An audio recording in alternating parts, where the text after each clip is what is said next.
A Comissão de Assuntos Econômicos do Senado analisou, na manhã de ontem, entre diversos projetos de grande importância, dois, em especial que merecem nossa reflexão. E um deles, que mereceu a presença de prefeitos de várias cidades do país, discutiu o regime especial de incentivos para o transporte coletivo urbano e metropolitano de passageiros, que é o REITUP.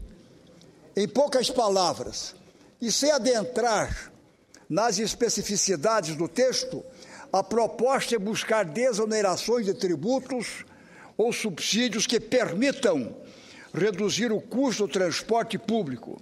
A primeira das reivindicações dos protestos populares é, notadamente, uma inegável carência na maior parte das cidades brasileiras. O cenário que exige tal discussão é inequívoco: o completo estrangulamento das despesas públicas, que deixam os municípios sem capacidade de investimento. Obviamente, para reduzir tarifas de transporte público e, principalmente, promover ações que supram as carências do sistema, são necessários recursos que não virão das já esgotadas finanças municipais e estaduais. Pois bem, pouco antes, foi objeto de discussão o projeto de lei que propõe a reestruturação, com perdão parcial, de dívida da República Democrática do Congo. Foi discutido ontem de manhã na comissão. Pouco antes, discutir a questão da mobilidade urbana. Estimada a dívida do país do Congo para com o Brasil, estimada em aproximadamente 5 milhões de dólares. Não podemos negar que, relativamente, o valor total da dívida não é dos mais significativos e que é positivo ao Brasil uma certa complacência em nome do fomento às relações internacionais do país. Contudo, e aí é que vem o nó gordo, contudo, ao passo que, momentos antes, na Comissão de Economia, discutia-se o perdão, a anistia de dívidas do país, do Congo, em relação ao Brasil. Logo em seguida, ia entrar a discussão com vários prefeitos, dentre eles o Fortunati de Porto Alegre, que é o coordenador dos prefeitos, o prefeito Haddad de São Paulo e mais o prefeito de Belo Horizonte, discutir com a mesma comissão, minutos depois, a questão da mobilidade urbana, de como é que os municípios poderão participar, como é que os estados poderão participar para baixar esses custos. E logo antes se discutia que o governo queria que o Brasil perdoasse as dívidas para o país do Congo em relação conosco.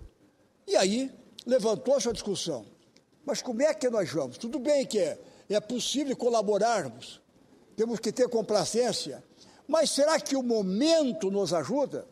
Alguém levantou, nós temos que ter um certo carinho para com esses países da África. Tudo bem que temos que ter, mas será aí, alguém levantou, até eu tive a ocasião de colocar, será que não temos que ter também uma complacência, um carinho para com os nossos municípios brasileiros, que devem ao governo federal até aqui, como se diz na gíria, com os estados?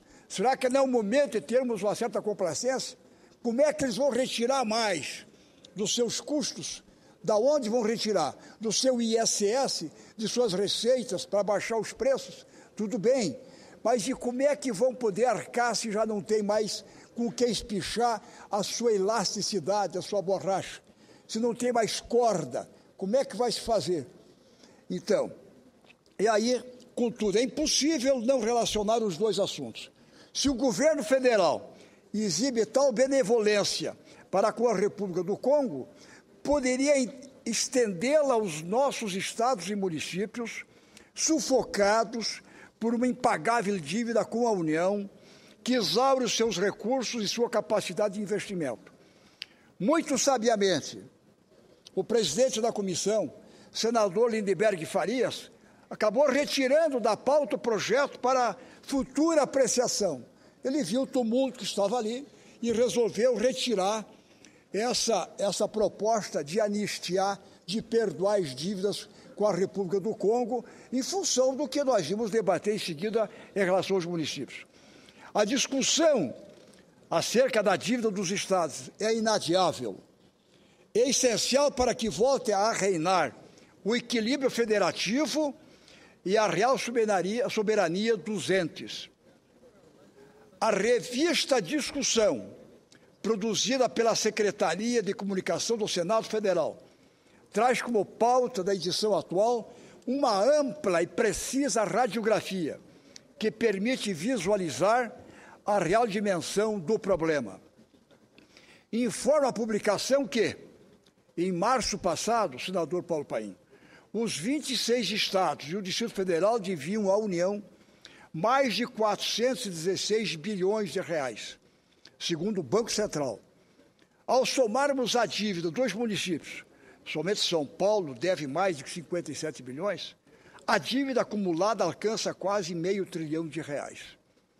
Segundo o estudo apresentado à Comissão de Assuntos Econômicos pela Federação Brasileira de Associações de Fiscais de Tributos Estaduais, em 1998, o valor do empréstimo da União aos estados era, de acordo com o Balanço Geral da União, de pouco mais de 93 bilhões de reais. Desde então, os estados já pagaram, veja bem, desde então, já pagaram 158 bilhões ao longo de 13 anos de prestações mensais. Mesmo assim, o saldo devedor saltou para 370 bilhões em dezembro de 2011. É do conhecimento de todos que o problema principal está no indexador utilizado para a atualização da dívida, composto de juros que variam de 6% a 9%, mais atualização monetária calculada pelo IGPDI, Índice Geral de Preços, disponibilidade interna, calculada pela Fundação Getúlio Vargas. O governo federal tem demonstrado boa vontade na discussão do assunto e, ao menos, reconhece que as regras pactuadas no final dos anos 90 não se aplicam mais à realidade econômica atual e que fustigam estados e municípios. Mas boa vontade não é suficiente. Precisamos, de uma vez por todas, rever os indexadores dessa dívida e, principalmente, transformar esse gigantesco passivo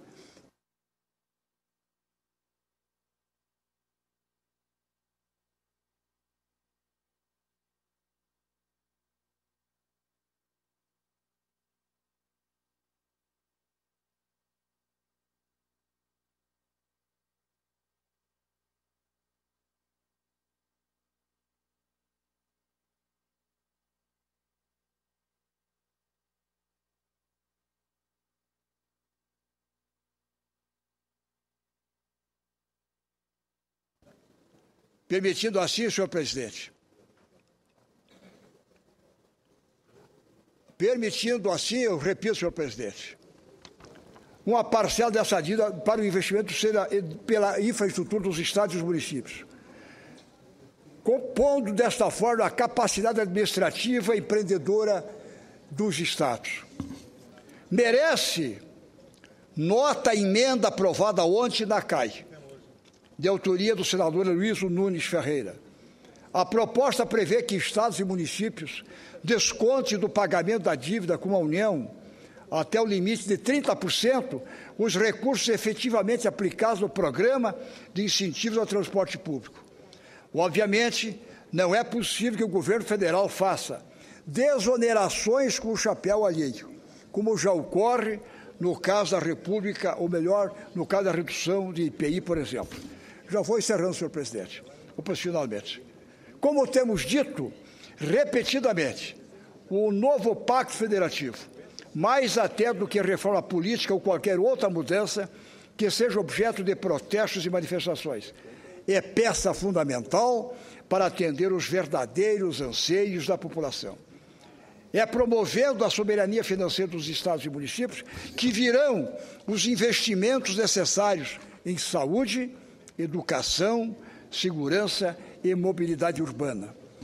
Essa deve ser a nossa meta, senhor presidente, trago aqui, nobre presidente Paulo Paim, essas reflexões, essas considerações, entendendo que nós precisamos agir para poder fazer com que a mobilidade urbana ela possa ocorrer, os municípios possam participar na retirada do ISS, os estados possam também participar na retirada do ICMS dos combustíveis, mas esses valores, quando abate, naturalmente tem que haver uma compensação. Naturalmente, na participação que o governo federal tem de Confins, e assim por diante, dos suplementos que ele não divide com os estados e os municípios, seja compensado, para podermos harmonizar. Este é o clamor, essas são as propostas. E ao lado disto, aquilo que o Vossa Excelência acabou de relatar, ou melhor, a proposta de Vossa Excelência como na CCJ, relatado pelo senador Sérgio Souza, levantando a tese como a votação secreta, caindo, nós avançando, nós vamos ao encontro do clamor, dos minuanos, dos ventos, dos que sopram. Por isso, senador Paulo Paim, que preside essa sessão, se nós trabalharmos, se nós agirmos, nós vamos procurando eliminar essas questões de levar a plebiscito, não, vamos anteciparmos. E, se for o caso, levaremos, então, um desiderato diferente, que sabe, levaremos alguma coisa para que a sociedade possa analisar. Não o plebiscito, mas possa analisar de outra forma, se concorda ou não, um referendo, que seria mais prático. Mas eu acho que, em primeiro lugar, nós temos que agir. Eu acho que esse é o grande trabalho que nós temos aqui para fazer. Essas são as reflexões que trago na tarde de hoje, caro presidente Paulo Paim e nobres colegas.